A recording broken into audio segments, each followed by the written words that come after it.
Na minha mais honesta, sincera e inútil opinião, o Jonathan Nehmer é só mais um cara que faz piada ruim, escroto para caramba, babaca, que não merece atenção. E até aí, tudo bem, assim, ele deve ter um alcance 1 milhão de vezes maior do que o meu, e tô só não seguindo, não acompanhando, porque é inútil mesmo. Mas aí ele escolheu o mês errado pra fazer a piada errada com a população errada. E cá estou eu, fazendo esse vídeo. Veja, eu não gosto de ficar fazendo problematização pela problematização. Eu acho que tem coisa que é melhor nem dar ibope, sabe? E eu sei que esse vídeo provavelmente não vai chegar no Jonathan Nehmer, não tenho essa pretensão. O que eu tô querendo falar aqui é com você que assistiu ao vídeo dele e falou assim: não tem problema nenhum. Então, vamos conversar um pouquinho? Pra quem não sabe o que tá acontecendo, né? Tem pessoas que não sabem o que tá acontecendo. Jonathan Nehmer gravou um vídeo do canal dele, que nunca acompanhei, não acompanho, que é assim, um culto, fingir estar no culto, aí o pastor fala, agora vamos dar oportunidade ao ministro de dança. Aí entra um menino, começa a tocar um funk gospel, e aí o menino começa a fazer dança e rebolar bastante, fazer uma performance bem estereotipada do que seria um afeminado. E aí os irmãos da igreja que estão assistindo o culto, ele e uma senhora, que eu não sei quem é, eles se olham assim, nada dito, sempre na metalinguagem, sempre na metáfora, sempre na metacomunicação, sugerindo que então aquele ministro de dança é homossexual. E aí você fala assim, Bob, mas não é só mais uma piada ruim dele? Então, eu não sei se vocês sabem, a gente tá no país que mais mata LGBTs no mundo. A gente mata mais do que em países onde ser LGBT é crime, como por exemplo na Rússia, que é um país do tamanho do Brasil, mais um pouco, né, próximo do tamanho do Brasil.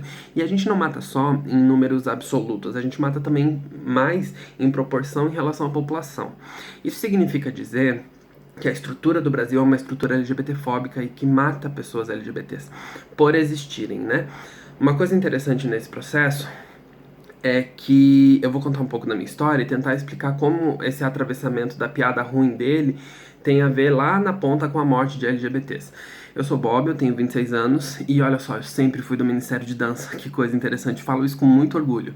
Sempre dancei, sempre, enfim, gostei dessa coisa, dança, teatro, sempre envolvido com arte, né? E olha só, não sei se vocês sabem, eu sou um cristão que também é homossexual e que não vê nenhum tipo de problema nas duas coisas. Por que eu tô falando sobre esse vídeo especificamente? Porque assim, eu sou um jovem que tentou suicídio mais de 5 vezes, fácil, assim.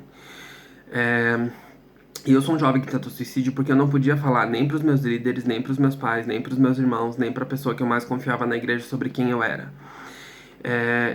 Esse não poder falar é o que gera uma série de violências e a gente não pode falar por causa de piadas como essa, porque piadas como essa fazem a gente se olhar e se ver reconhecido numa coisa que a igreja acha engraçado e que a igreja nunca vai aceitar, que a igreja nunca vai achar legal.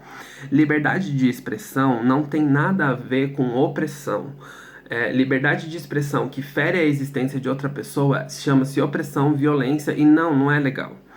O que o Jonathan Nehmer faz é a perpetuação de um discurso que faz com que uma das maiores causas de suicídio entre jovens evangélicos de 13 a 30 anos seja o fato de terem questões de sexualidade ou de gênero dentro das suas angústias que não são comunicadas.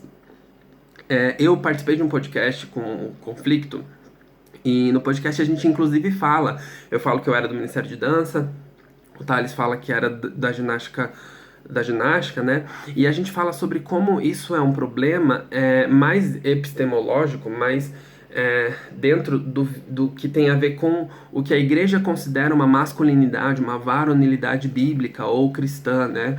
Até atingir a estatura de varão de Cristo, né? E dentro daquilo a gente fala que o problema do homem que dança é que ele é só um homem que dança. Isso não tem que significar nada além de que ele é um homem que dança, ou que faz ginástica, ou que gosta de vôlei, ou qualquer outra coisa. Mas dentro da igreja, a gente transformou isso num símbolo de que ele não é suficientemente homem para não achar dança algo que se desperte o interesse. E o que eu tenho a dizer sobre isso é que essas piadas, elas acabam perpetuando jovens que tiveram a idade que eu tive, de 12, de 13, de 10, de 9 anos, e que veem esse vídeo circulando, porque ele tem um alcance muito grande. E sabe o que é interessante? Eu li os comentários do vídeo antes do Jonathan Nehmer me bloquear, E nos comentários a gente consegue perceber que o que está em jogo ali é sim o escracho com o varão que é vasilha, né? A piada é sim com relação ao questionamento da sexualidade da outra pessoa.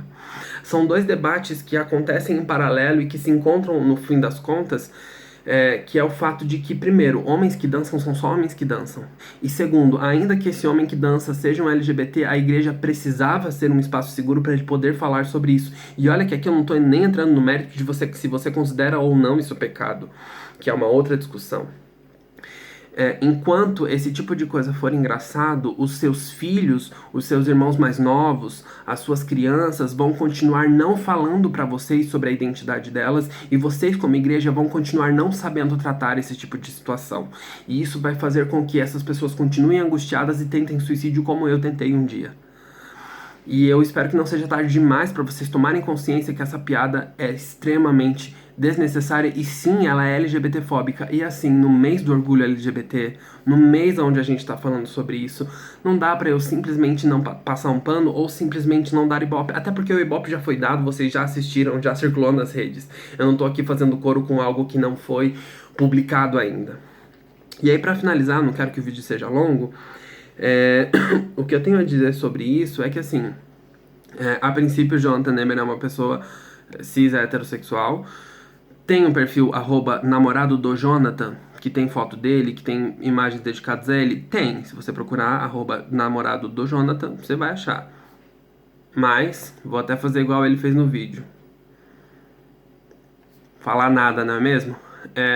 Tem boato? Tem boato, mas boato é boato. Enquanto não tiver prova, eu não tô falando nada.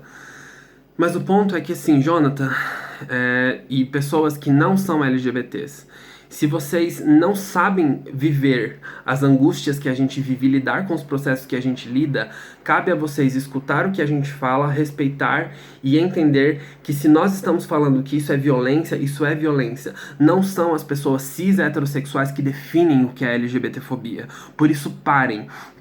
Porque assim, independente da sua visão teológica, essa definitivamente não é uma forma de manifestar o reino de Deus. E Jesus definitivamente não aprova esse tipo de comportamento. Então acho que vale a reflexão. O vídeo já tá longo e eu quero deixar esse posicionamento assim. Se um dia o Jonathan for assistir esse vídeo, Jonathan, eu lamento que o seu senso de aprovação da igreja dependa da humilhação de outras pessoas. Eu lamento que o seu amor esteja diretamente relacionado a abaixar pessoas em suas características, peculiaridades e vontades, e eu lamento que a sua masculinidade seja extremamente frágil, a ponto de você acreditar que não dá pra ser um varão se gostar de dança e for do ministério de dança. É uma pena, eu sugiro que você faça terapia pra resolver essas questões e talvez outras que possam existir, não sei, não estou afirmando nada, não é mesmo? E assim, cara, vai orar, vai ler a Bíblia, vai se ver aí com as suas coisas, enfim. É isso, gente. Deus abençoe vocês. Tchau.